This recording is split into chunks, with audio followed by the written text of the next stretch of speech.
संबरासुर,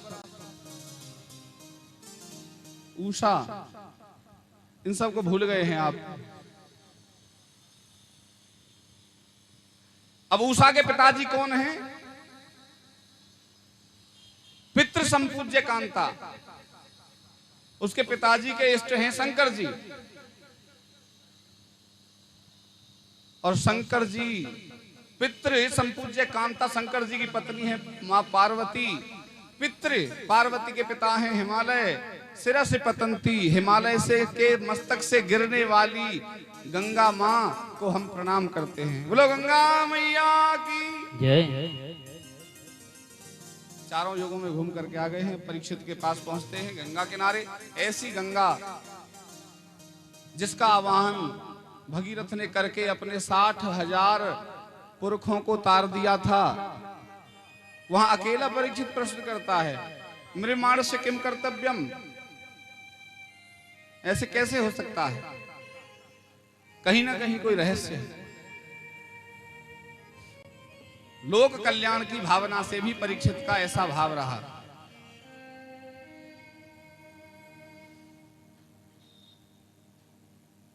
श्रीमद् भागवत कथा की भी गंगा है और भागीरथी भी गंगा है। इनमें थोड़ा सा अंतर है।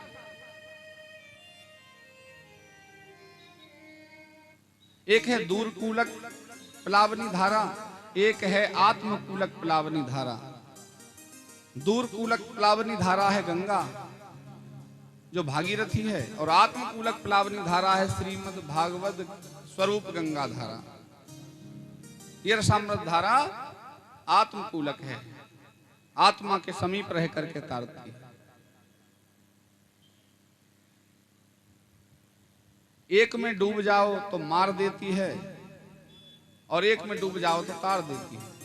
गंगा जी में डूब कर देखो क्या होएगा, और भागवत जी में डूब कर देखो तो क्या होगा। ये तार देगी और मार देगी, दोनों में अंतर है। गंगा से तात्पर्य जब गंगा स्वतंत्र होकर के बहती है तो सब भक्त उसकी ओर दौड़ते हैं। चलो गंगा स्नान करने पर्व काल में चलते हैं। दूर देश से भी लोग आते हैं गंगा स्नान के लिए। वही गंगा स्वतंत्रता को छोड़ करके स्वच्छंद होकर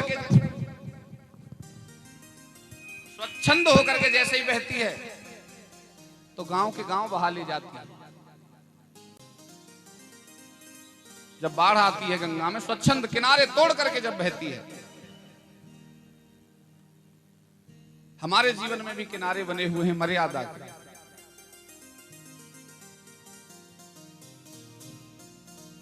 स्वच्छंद होकर किनारे तोड़कर बहने वाली गंगा विनाश करती है, और किनारों के भीतर मर्यादा में रह करके स्वतंत्रता से बहने वाली गंगा कल्याण करती है। बोलो गोविंद भगवान की, बोलो कृष्णचंद्र भगवान की जय। ऐसी गंगा के किनारे सुखदेव जी सब संतों से प्रश्न करते हैं, मरने वाले को क्या करना चाहिए जिससे मुक्ति प्राप्त हो गई। हमारा जीवन भी गंगा की तरह है। कैसे गंगा की तरह है?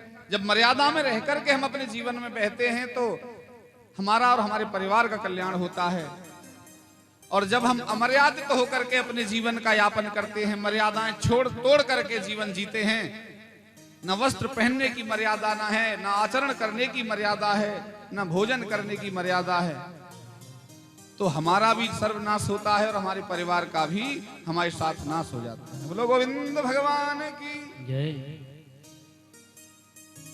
इतने ही वहां सुखदेव जी भगवान का आवाहन आगमन हो जाता है। बोलो सुखदेव जी महाराज की जय हो।